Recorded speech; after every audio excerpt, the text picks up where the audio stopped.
Good morning, everybody. This is a felt story for the Sunday after Easter. So if you'll remember, Jesus died and Jesus was buried.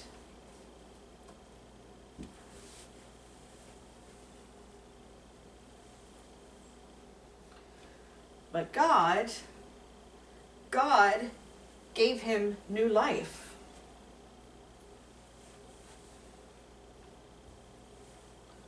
And so, the first of his friends to see him was his good friend Mary Magdalene. And Mary ran to tell all of his friends, Jesus is alive! Jesus has risen from the dead! But they didn't believe her. They thought she was crazy, or dreaming, or making it up. So none of them knew what to think. Besides the disciples and Mary, Jesus had other friends.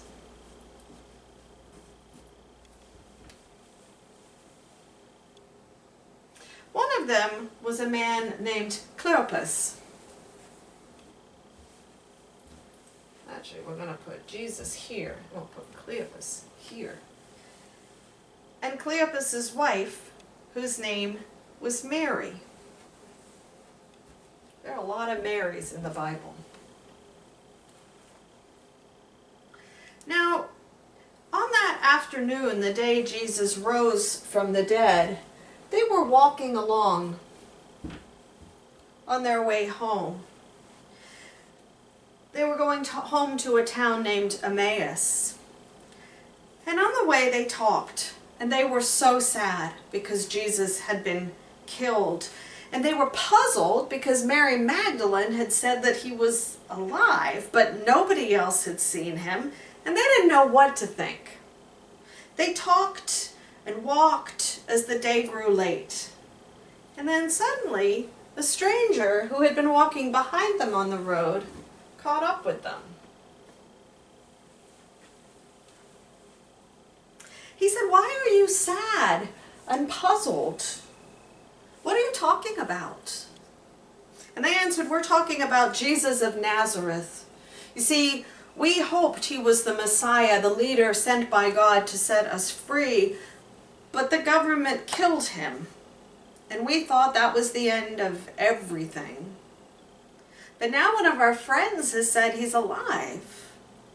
The stranger said, "Don't you understand? This is God's way. The Messiah dies, but God gives him new life. Life that can never die again, to share with everyone who believes in him. He is risen from the dead, and he is Lord." As Cleopas and Mary listened to the stranger, their hearts were filled with hope. When they came to their house, it was getting dark, and so they said to the stranger, "Won't you come in with us?" And the stranger came in and joined them at the table. And at the table, he gave thanks to God.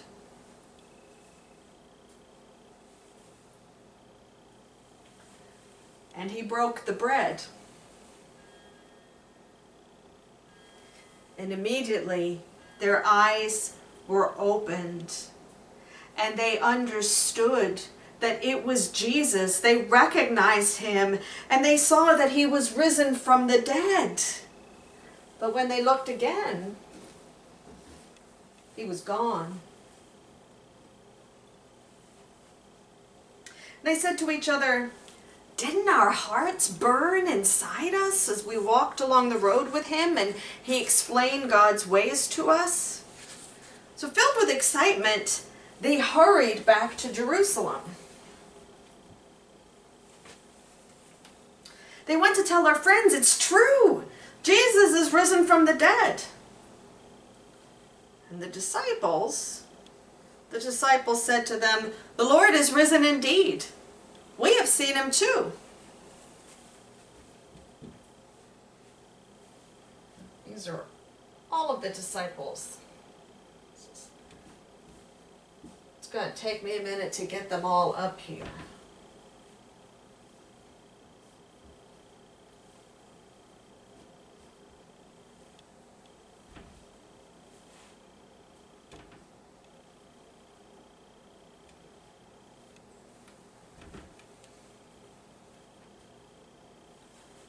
lots and lots of disciples. Jesus had a lot of friends. We got to get Mary up there too, because she was one of his best friends.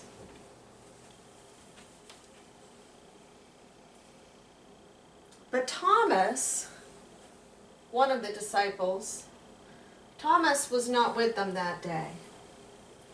And Judas was not with them either. He was the one who had turned Jesus over to his enemies. And he had felt so bad about what he had done that he killed himself.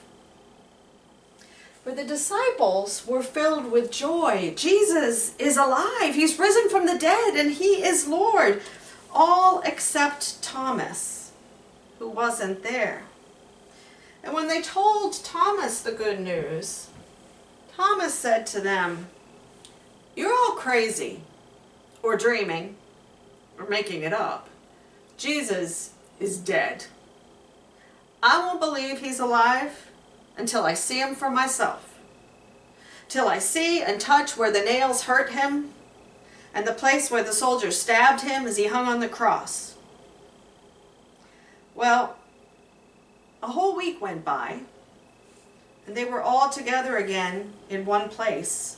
And this time Thomas was with them, and they looked up, and they saw Jesus standing right among them again. And Jesus turned to Thomas, and he said, "Come. Come to me, Thomas. Reach out your hands and touch me. I am alive." And Thomas went to Jesus and he touched the places where Jesus had been wounded and hurt. And he saw that Jesus was alive. And Thomas said, "My Lord and my God. The Lord is risen indeed. Alleluia." And that's our story.